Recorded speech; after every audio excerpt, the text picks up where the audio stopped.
My experience in Azerbaijan part 4। Last मैंने video यहाँ पे छोड़ी थी कि लीगली रहने के लिए मैंने वहाँ पे स्टडी के लिए फ़ैसला किया कि मुझे यहाँ पे स्टडी करनी है और स्टडी बेस पे मैं यहाँ पे इस कंट्री में स्टे कर सकता हूँ। मैंने वेबसाइट्स पे देखा कि इनके कौन कौन से कॉलेजेस हैं, यूनिवर्सिटीज़ हैं जहाँ पे मैं जाके अपना कंटिन्यू कर सकता हूँ अपना मास्टर्स। तो मैंने कुछ इंडियंस वहाँ पे ट्रैवल एजेंसीज़ थी और कुछ जो स्टडी बेस पे काम करवा रहे थे उनका मैंने मैप वगैरह लगाया। वो बेसिकली पंजाबी थे, इंडियंस। तो मैं मैप लगा के अपने फ्रेंड्स के साथ उनकी ऑफ़िस पहुँच गया।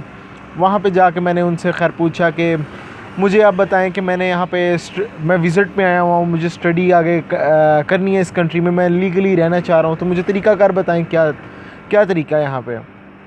उन्होंने फिर मुझे खैर बताया कि आपको यहाँ पे आज़री लैंग्वेज में एडमिशन दिलवा देते हैं और आपकी टीआरसी दिलवा देंगे आपको, और तकरीबन $1400 का तकरीबन ख़र्चा आएगा, आपको यूनिवर्सिटी में एडमिशन करवा देंगे, हॉस्टल की फ़ीस होगी बीच में, कुछ इस तरह कर आके उन्होंने मुझे $1400 के बारे में बता दिया कि इतनी आपने देने और आपको हम काम करवा देंगे। अभी आप विज़िट वीज़ा पे हो, विज़िट वीज़ा पे कोई काम नहीं होता, हम दूसरा वीज़ा निकाल लेंगे आपका, तो आपका दोबारा आप आज़रबैजान आ सकते हो।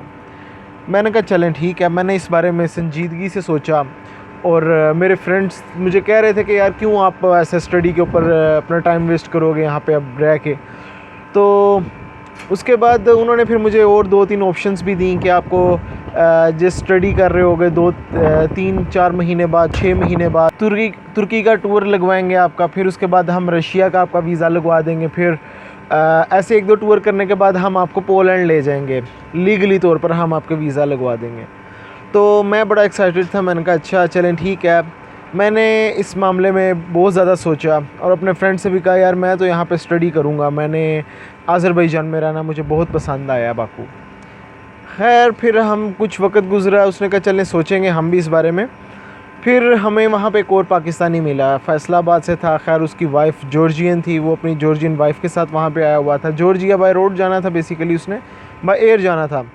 तो वो आज़रबैजान में जॉर्जियन एम्बेसी में कोई काम था उसको, तो उसने कहा आप हमारे साथ चलो अगर एम्बेसी में जाना। हमने कहा हम भी फारिग हैं, हम चलते हैं आपके साथ। तो वहाँ पे फिर हम एम्बेसी गए, पाकिस्तान एम्बेसी भी जाना था। हम पाकिस्तान एम्बेसी गए हैं। अच्छा, पाकिस्तान एम्बेसी जिस जगह पे है ना बाकू में, उस साइड पे सारी एम्बेसीज़ हैं और कंट्रीज़ की भी। बैक साइड पे अगर आप जाते हैं यूक्रेन की एम्बेसी आएगी, जॉर्जियन एम्बेसी आएगी, हम गए भी थे वहाँ पे। तो बड़ी इंटरेस्टिंग चीज़ हुई कि हम जब पाकिस्तान एम्बेसी गए हैं तो हमने क्या किया, सारे मेन गेट से एंटर होती है, तो हमें पता नहीं था। हमने देखा पाकिस्तान का फ्लैग और बैक साइड पे एक बहुत बड़ा दरवाज़ा है, हम उस दरवाज़े से एंटर हो गए। वहाँ से बेसिकली वीज़ा ऑफ़िसर और जो ऑफिशियल लोग हैं एम्बेसी के, वो लोग जाते थे। हम वहाँ अंदर से आ रहे हैं तो वो हमें देख के हैरान हो गए, कहते हैं आप लोग कहाँ से हैं? हम कह रहे हैं यहाँ से आए हैं। तो वो कह रहे हैं नहीं आप इस गेट से एंटर कैसे हो गए? हमने कहा जैसे सारे एंटर होते हैं, तो हमें पता नहीं था बेसिकली। खैर फिर हम वहाँ पे बैठे रहे।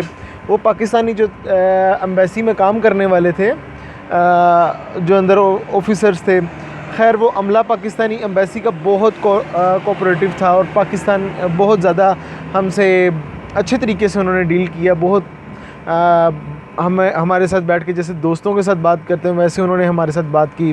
पाकिस्तान एम्बेसी जो आज़रबैजान में, वो बहुत अच्छे लोग हैं। खैर फिर हमने उनसे पूछा कि यार हम यहाँ पे लीगल कैसे रह सकते हैं, तो उन्होंने हमें एक नंबर भी दिया। उन्होंने कहा ये आगे यहाँ पे बैठे हुए लोग, शायद आपको जॉब मिल जाए, लेकिन 100% नहीं कहते हैं। तो खैर उन्होंने नंबर भी हमें दिया कि आपको शायद अगर जॉब मिलती है इनके थ्रू तो मिल जाएगी। तो हमने खैर नंबर लिया। उन्होंने हमें सारी स्टोरी शेयर की कि यहाँ पे कितने लोग इलीगल आके बैठे हुए हैं। लोग पाकिस्तान से यहाँ पे आ जाते हैं यूरोप के नाम पे, फ्रॉड होते हैं इनके नाम, और उसके बाद यहाँ पे कितने एजेंट बैठे हुए हैं, लोगों को लूटते हैं। खैर वो जो एम्बेसी के 2 अंदर ऑफिसर्स थे, उन्होंने हमारे साथ हम सारी बातें शेयर की। हमने खैर नंबर भी लिया, आके हमने उस बंदे को कॉल भी की, लेकिन काम नहीं बना। फिर पता चला कि आज़रबैजान में काम एक्चुअली होता ही नहीं है, मिलता ही नहीं है। तो हमने उस वक़्त काफ़ी कंट्री को एक्सप्लोर किया। फिर उसके बाद हमने एक प्लान बनाया, मेरे फ्रेंड्स ने, अली ने, मैंने, शबाज़ भाई ने प्लान बनाया कि यार यहाँ पे अब एक्सप्लोर करना चाहिए इस कंट्री को। हमने एक डेस्टिनेशन सेलेक्ट की यानारदाग। एक्चुअली वो ऐसी जगह है जहाँ पे पहाड़ों के अंदर कुदरती आग लगी हुई है। हमने वो देखने का प्लान बना लिया दोस्तों ने। तो हम घर से निकले हैं, हम 3 दोस्त।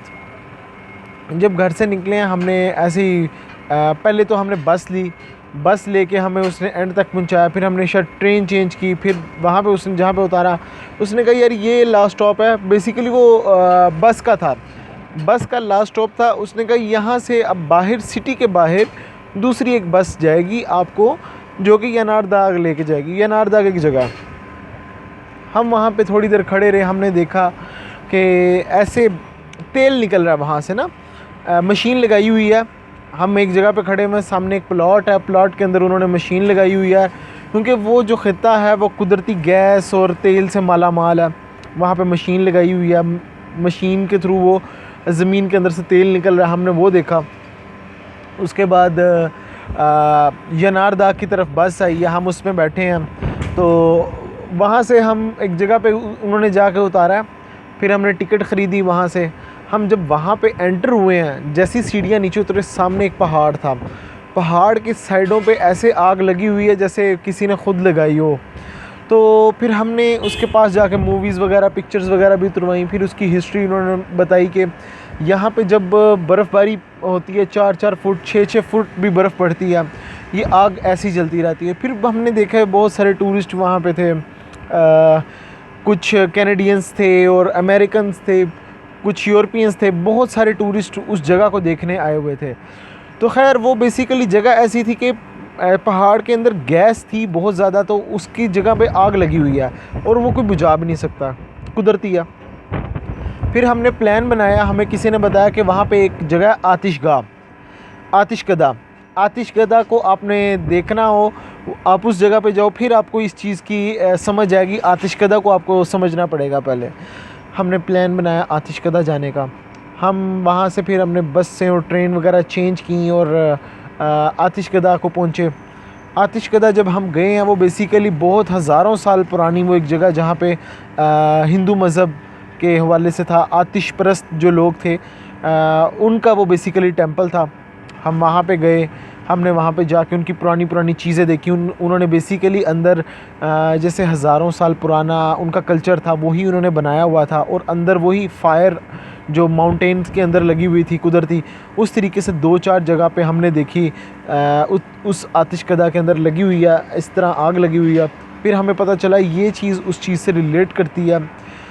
फिर हमें एक और चीज़ देखने को मिली, लेकिन हम बदकिस्मती से हम उस जगह पे गए नहीं, हमारा जाना नहीं हुआ उस जगह पे।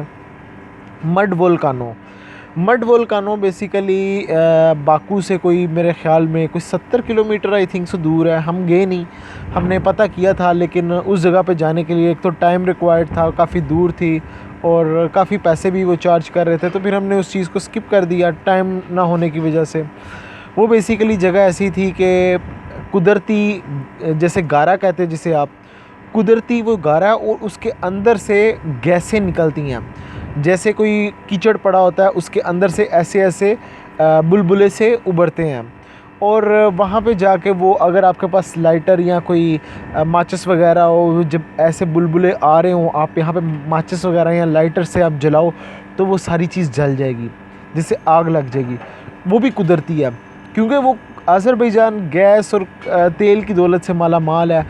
तो फिर हमने वो चीज़ हमारे से बदकिस्मती से मिस हो गई, क्योंकि हमारा प्लान बन गया था, मेरा अली दोस्त है, जॉर्जिया जाने का, कि यहाँ से हम बाय ट्रेन जॉर्जिया जाते हैं। तो ये हम नेक्स्ट वीडियो में मैं बताऊंगा कि जॉर्जिया में कैसे हमें पता चला कि बाय ट्रेन जा सकते हैं, क्योंकि वहाँ पे एजेंट्स हमें मिले थे। उन्होंने कहा कि अगर आप बाय एयर जा रहे हो तो आपको तो डिपोर्ट कर देंगे, क्योंकि हम हॉस्टल में रहते थे। हॉस्टल की लाइफ ऐसे होती है कि शेयरिंग किचन होता है, तो मुख्तलिफ़ किस्म के वहाँ पे कम रूम्स थे। तो वो जब आके किचन में बैठते तो सारे बातचीत करते थे। तो बेसिकली वहाँ पे बहुत सारे इंडियंस, पंजाबी डंकी लगाने आए हुए थे, पाकिस्तानी भी डंकी लगाने के लिए बैठे हुए थे। तो कि यहाँ से हम पोलैंड किसी तरीके से चले जाएंगे, हमें एजेंट यहाँ से पोलैंड या किसी भी और कंट्री में लेके जाने के लिए उसने हमें यहाँ पे बुलाया। तो खैर फिर वहाँ पे एजेंट हमें मिले भी। उन्होंने कहा आप तो डिपोर्ट हो जाओगे, आपको बाय एयर नहीं जाने देंगे, तो आप एक ऐसा करो, चांस ले लो। मैं भी बाय ट्रेन जा रहा हूँ, मैं बाय बस भी जाता हूँ, आप बाय ट्रेन चले जाओ। बाय ट्रेन जाओगे तो आपको पूछ खींच इतनी नहीं होगी और आपको एंट्री मिलने के चांसेस ज़्यादा हैं। तो फिर मेरे और मेरे दोस्त का प्लान बना, हम गांजा में थे उस वक़्त, तो हमने प्लान बनाया कि यार चलते हैं हम बाकू चलते हैं, बाकू से ट्रेन पकड़ेंगे, सीधा हम तिबलिसी को निकल जाते हैं, जॉर्जिया। अब नेक्स्ट वीडियो में इंशाल्लाह मैं यहाँ से स्टार्ट करूँगा कि हमने किस तरीके से ट्रेन पकड़ी और किस तरीके से हमारा वो सफ़र तिबलिसी तक का रहा, और आज़रबाईजान में हमारा कैसे लास्ट वीक किस तरह गुज़रा। नेक्स्ट वीडियो में बताऊँगा मैं आपको। अपना ख्याल रखें। अल्लाह हाफ़िज़।